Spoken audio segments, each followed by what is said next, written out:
श्री राधे राधे, हरे कृष्णा।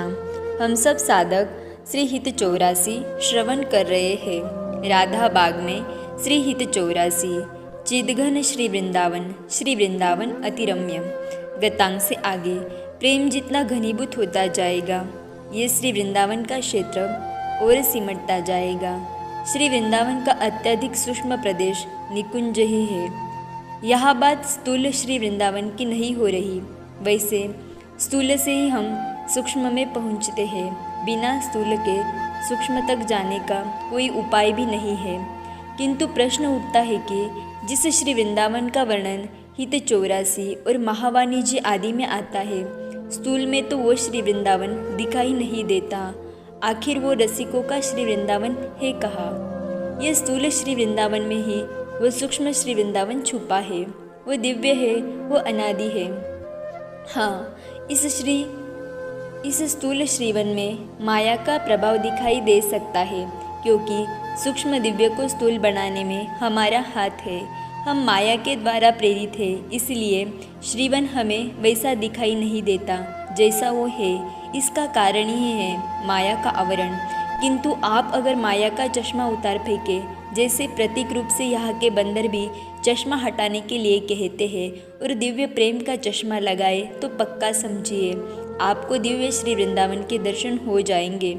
दो श्री वृंदावन है, एक भौतिक जो हमें दिखाई दे रहा है, यह हमारे द्वारा निर्मित है, इसलिए ये मिथ्या है। आप कहोगे कैसे? तो सुनिए। यहाँ अत्याधुनिक भवनों को हमने बनाया। ये मिथ्या है, क्योंकि ये कल नहीं रहेंगे। गंदगी जो दिखाई देती है वो हमारे द्वारा फैलाई गई है, मिथ्या है।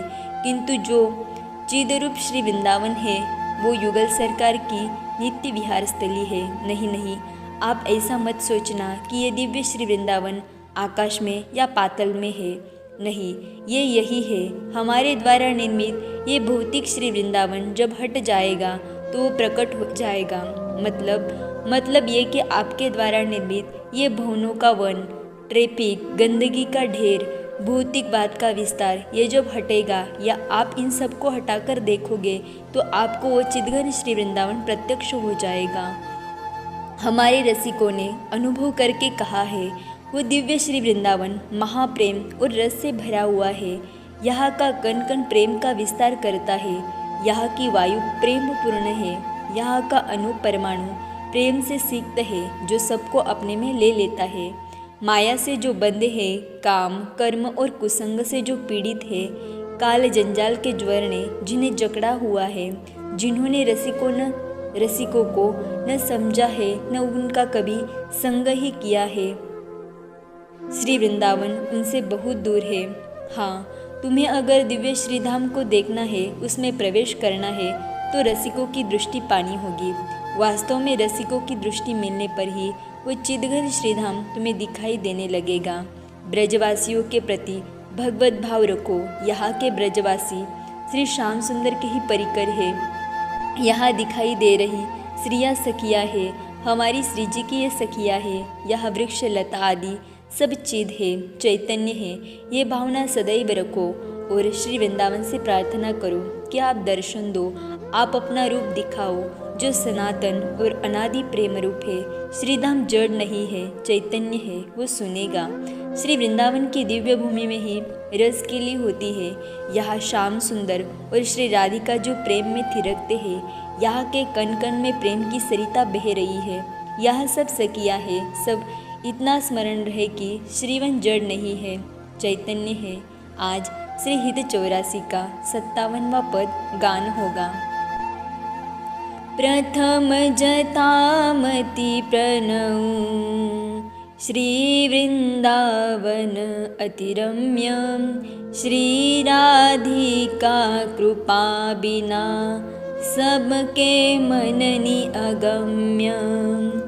वर यमुना जल सिंचनं, दिन ही शरद बसंत, विविध भांति सुमनसिके सौरभ अलिकुलमंत। अरुणनुत पल्लव परम कुजत कोकिल कीर, निरतन करत सिखी कुल अति आनंद अधीर। बहत पवन रुचिदायक शीतल मंद सुगंध। अरुण नील सित मुकुलित जहाँ तहाँ पुषन बंधु। अति कमनीय विराजत मंदिर नवल निकुंज। सेवत सगन प्रीतिजुत दिन मिन ध्वज पुंज। रसिक रास तहाँ खेलत श्यामा श्याम किशोर। उभय बाहु परिरंजित उठे उनिंदे भोर। कनक कपिस पट शोभित सुभग सावरे अंग। नील वसन कामिनी उर कंचुकी कसुबि सुरंग। ताल रवाव मुर झड़प बाजत मधुर मृदंग। सरस उक्ति गति सुचत वर बासुरी मुख चंग। दोई मिली चाचरी गावत गौरी राग अलाप। मानस मृग बल बेदत भ्रुकुटी दशन दृगचाप। दो कर तारिनु पटकत लटकत इत उत जात। हो री बोलत अति आनंद कुलकात। रसिक लाल पर मेलत कामिनी वंदन धुरी। पिय पिचकारिनि छिरकत तकी तकी कुमकुमपुरी। कबहु कबहु चंदन तरु निर्मित तरल हिंडोर। चढ़ी दो जन झुलत फुलत करत कलोल। वर हिंडोर झकोरनी कामिनी अधिक डरात।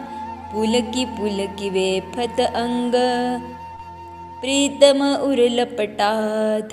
हित चिंतक निज चेरिणी उर आनंदन समात। निरखि निपट नैननि सुख तृण तोरत बलिजात। अति उदार विवि सुंदर सुरत सूर सकुवार। श्रीहित हरिवंश करो दिन दो अचल बिहार। ध्यान। सुंदर श्रीधाम वृंदावन है, ये चैतन्य है। यहाँ का अणु परमाणु सब चैतन्य है। यहाँ की वायु भी चैतन्य है तो लता पता भी चैतन्य है। यमुना बह रही है, यमुना भी चैतन्य है। यहाँ की अवनी भी चैतन्य है। अवनी मणि माणिक्य से खचित है। अरे यमुना के घाट भी तो मणियों से बने हैं। हाँ, जब हवा चलती है तो रज उठता है और रज कपूर को पीसकर फैलाया गया हो ऐसा अनुभव में आता है। यहाँ एक ऋतु नहीं है, यहाँ एक काल भी नहीं है। यहाँ ऋतुएं बदलती रहती है।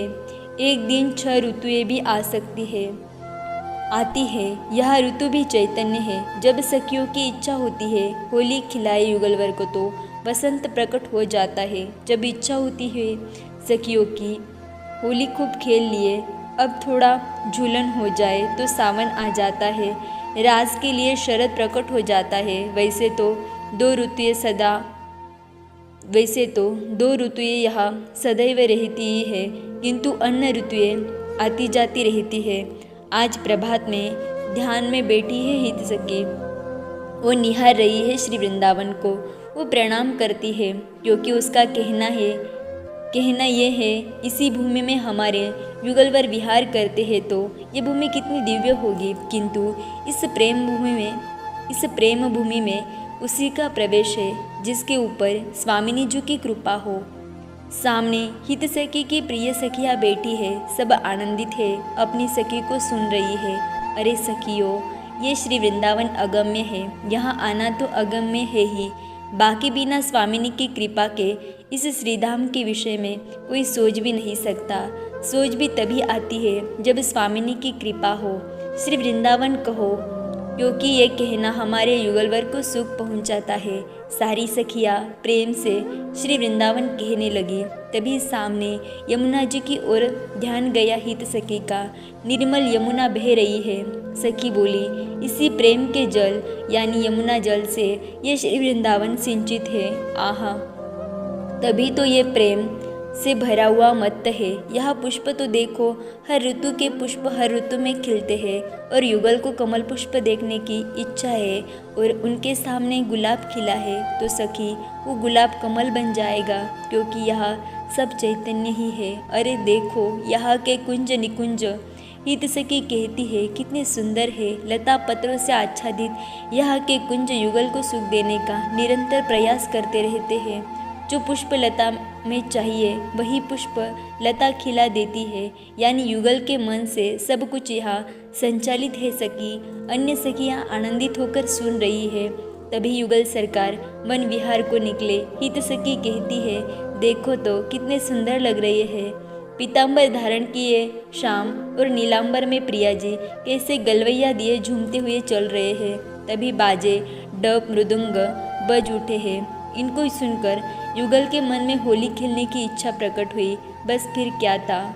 हित सखी कहती है, देखो अभी शरद ऋतु है ना, देख अब वसंत आ गया।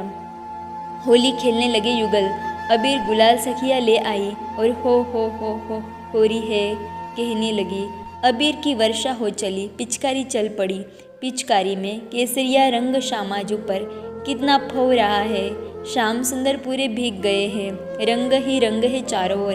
तभी हित सखी बोली, अरे अब इच्छा हो रही है युगल की कि सावन में झूला झूले। तभी श्री वृंदावन में सावन छा गया, वर्षा ऋतु आ गए। हिंडोला कदम्ब में पड़ गया और अब दोनों झूला झूलने लगे।